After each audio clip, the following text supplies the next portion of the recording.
আধুনিক ক্রিকেটের সাথে তাল মিলিয়ে চলতে প্রতিনিয়ত নিজেদের টেকনিক নিয়ে কাজ করেন ব্যাটাররা। সেই টেকনিকে ঘাটতি থাকার কারণে ব্যাটিং ব্যর্থতায় টাইগাররা একের পর এক সিরিজ হারছে। দীর্ঘদিন ধরে বাংলাদেশ দলে বিশ্বমানের কোনো ব্যাটার উঠেও আসছে না। রুট লেভেল কিংবা ঘরোয়া ক্রিকেটে যারা ভালো করছে তারাও জাতীয় দলে এসে হারিয়ে যায়। কেন এমনটা হচ্ছে? বিগত যে বোর্ডটা ছিল, ক্রিকেট বোর্ডটা, এটা আসলে একটা প্রফেশনাল কোনো রিজম ছিল না বোর্ডের ভিতরে। কারণ আপনি যদি দেখেন যে স্কুল ক্রিকেট থেকে শুরু করে আন্ডার 17, 19 লেভেল পর্যন্ত, আপনি যদি শ্রীলঙ্কাতে দেখেন, ইন্ডিয়াতে দেখেন, অনেক কম্পিটিটিভ ক্রিকেট হয় ওখানে। ওখানে 2 ডেজ 3 ডেজ ম্যাচ অনেক বেশি হয়। তো ওরা ওইখান থেকেই তৈরি হয়ে আসে। ওদের টেকনিক্যাল ইস্যুগুলো, ওদের মেন্টাল ইস্যুগুলো, কীভাবে বড় ইনিংস খেলতে হবে, সবগুলো ওখান থেকে তারা শিখে আসে। আমাদের 19-এর পরে আমরা আসলে শুরু করি আমাদের এই জিনিসগুলো নিয়ে কাজ করা শুরু করি। তারপরে আপনি একটু লেট হয়ে যায় আমার কাছে মনে হয়। তো ওই দিক থেকে বলবো যে আমাদের অবকাঠামোগত উন্নয়ন ঠিকমতো হয় নাই এখনও।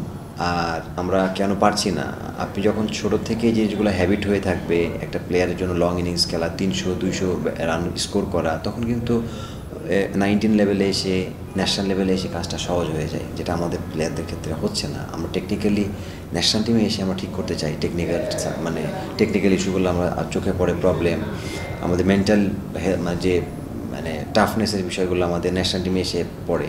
তো আমার মনে হয় এই সবগুলো জিনিসগুলোই অনেক প্ল্যানভাবে আগানো উচিত, তাহলে হয়তো দেশের ক্রিকেট ডেভেলপ করবে। কিছুদিন আগে সাদা পোশাকের ক্রিকেট থেকে অবসর নিয়েছেন ইমরুল কায়েস। অস্ট্রেলিয়ায় নিজের একটা একাডেমি খোলার কাজ চালিয়ে যাচ্ছেন। ভবিষ্যতে ক্রিকেট কোচিংকেই পেশা হিসেবে নিতে চান তিনি। এরই মধ্যে লেভেল 1 আর 2 শেষ করেছেন। বিশ্ব ক্রিকেটে অনেকটাই এগিয়ে গেছে অস্ট্রেলিয়া। তাই সেখান থেকে দক্ষতা অর্জন করে বাংলাদেশ দলের ব্যাটারদের নিয়ে কাজ করার ইচ্ছের কথা মাছরাঙাকে জানিয়েছেন ইমরুল। আমি এজ এ ব্যাটসম্যান আমি যে ডেফিনেটলি চেষ্টা করবো যে আমি এজ এ ব্যাটিং কনসালটেন্ট বা ব্যাটিং কোচ হিসাবে কাজ করার। কারণ আমার ভিতরে আমি যে এক্সপিরিয়েন্সটা গ্যাদার করেছি লাস্ট 16-17 বছরে, আমার মনে হয় অনেক কোচের সাথে কাজ করার সৌভাগ্য হয়েছে আমার। এদের প্লাস হচ্ছে এখন অস্ট্রেলিয়াতে গিয়ে আপনারা জানেন যে অস্ট্রেলিয়ান কোচিং কিন্তু অনেক আপগ্রেডেড কোচিং থাকে। ওখানে যদি আমি ওদের কাছ থেকে ভালো কিছু শিখতে পারি, অফকোর্স আমি এই জিনিসটা আমি আমার ডেলিভার করতে পারবো দেশে। আমি অস্ট্রেলিয়াতে প্রিমিয়ার লিগ খেলতেছি একটা ক্লাবে। তো সব মিলাই ওখান থেকে আমার মনে হয় কোচিং ক্যারিয়ারটা আমার জন্য বেশি সমৃদ্ধ হবে, এবং আমি চাই যে ওখান থেকে আরও প্রপার ওয়েতে ভালো কিছু শিখে এসে বাংলাদেশে যদি কখনো সুযোগ হয়। লেভেল 2টা আমি ইউকেতে করেছি, গত বছর ইংল্যান্ডে খেলতে গেছিলাম তখনই করা হয়েছে। আর লেভেল 3টা আমি আইসিসির যেটা করাবে রিসেন্টলি, হয়তো বা আইদার পাকিস্তান অথবা এশিয়ার ভিতরে একটা কান্ট্রিতে করবে, আমি প্ল্যান করছি ওখানে করা।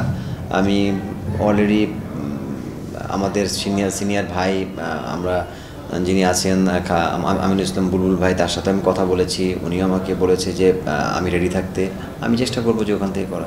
নিজ জেলা মেহেরপুরে ছোট্ট একটা ক্রিকেট একাডেমি গড়ে তুলেছেন ইমরুল কায়েস।